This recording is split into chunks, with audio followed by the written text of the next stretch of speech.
I've always been drawn to working where the leverage is, where a single person can have a big impact and create a big outcome.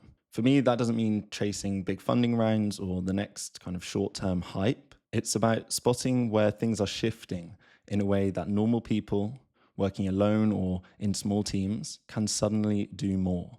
And that's why I'm so excited about tech. You see, tech has this pattern.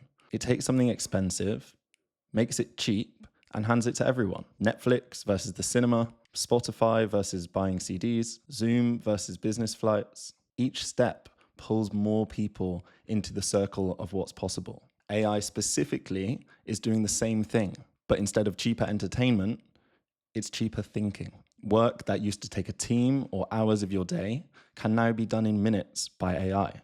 It's like having a team of small assistants that you can point at the boring or mundane parts of your work and get it done. For society, that means less people stuck in repetitive work. It means more access to expertise and faster delivery of solutions. For me personally, it means that I can ship something in a week that used to take months. It means I can promise clients more. It means that I can take on more clients. And ultimately, it means I can make more money. That's the opportunity. Now, just to drill into that a little bit more, on the demand side of the AI space, you have entirely new products that are now realistic. AI chatbots, scheduling tools, agents that handle admin. People want to build these ideas and need help doing it. Businesses want to modernize. A dentist, a gym, a local retailer, they all need to stay competitive, but they don't know how to start. And technical people can be the in-between between the technology and what that business needs. On the supply side of things, so how things are delivered, solo developers like me can move faster than agencies or teams of people. There's no bureaucracy. There's no layers of approval that the work needs to get through before it's delivered to the client. With the help of AI, freelancers can work directly with the client and deliver work as if they were a small team operating together. Ultimately, with AI, I can deliver better outcomes in less time. The work that used to be spec'd for an offshore dev team in India, for example, can now be delivered faster and cheaper by AI. So it's clear that there's an opportunity in AI for people like myself. But there's another thing about tech entrepreneurship which I find so exciting. If you're working in the tech space, you don't need a shop front. You just need a link. That enables you to serve clients globally, not just in your postcode. You can reuse what you build. Something that you build now becomes a tool that you can use throughout the lifetime of your business. You don't have to wait. You can create, you can test, you can get feedback and iterate on your idea so quickly. But there is one drawback. You really need to stand out because everybody can ship an AI service these days. You need to be very clear about the value that you deliver and to whom you deliver that value to. Despite it being competitive though, I still believe that right now, AI is one of the fastest ways to generate income. The development cycle for a lot of these services that you can build can be really short. You can engage with a business on the Monday. By Wednesday, you can have developed something meaningful which will actually deliver value for that business.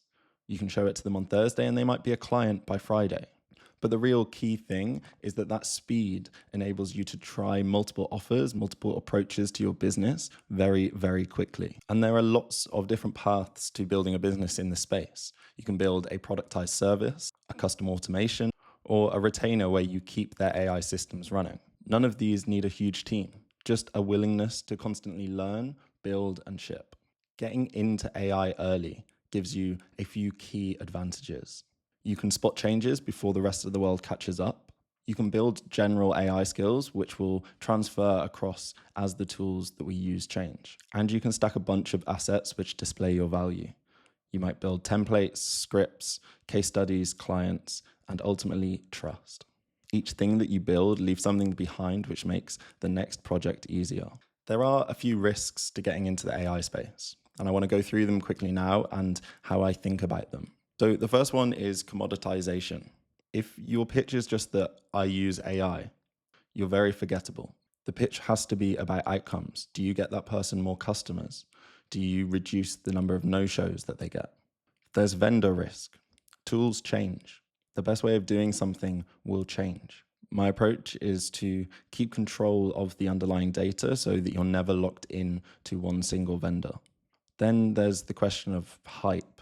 Like, is this going to go away? And ethics as well. Like, is this a good thing to be doing? And there's a lot of noise around this, but I'm very comfortable with my understanding of this. My understanding of this goes back to reading deeply into what the next few decades of AI could potentially look like. And that's an exciting journey that I want to be a part of. And yes, there's big ethical questions around this.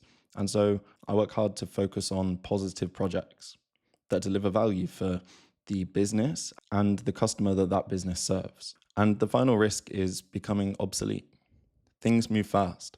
The only answer to this is to just keep learning and keep moving as things progress. For me, I'm not here to watch from the sideline. I want to build things where they're shifting, where businesses can actually feel a significant impact. And AI is giving developers like me more leverage than ever before to do just that. That doesn't mean it's easy. It just means that if it's done right, the upside is bigger than it ever has been in the past. If you're wondering whether to enter this space or keep pursuing this space, if you've already started in it, my view is do it. Just be clear about why you're doing it, the offer that you're presenting to the market, the value that you deliver, to whom you deliver that value to, and always plan to keep learning and delivering a great service. The leverage is here now. It's bigger than ever. And this is your opportunity to take hold of that leverage and use it. I hope you find this useful, just getting some insight into how I think about the AI space, why I'm in it, why I love tech entrepreneurship. And yeah, I hope it gives you some thoughts as to how you might direct your own journey moving forwards. If you have any questions or you just want to chat, my door is always open. If you head to my Instagram profile, which will be in my bio, drop me a message and we can chat there. Thanks.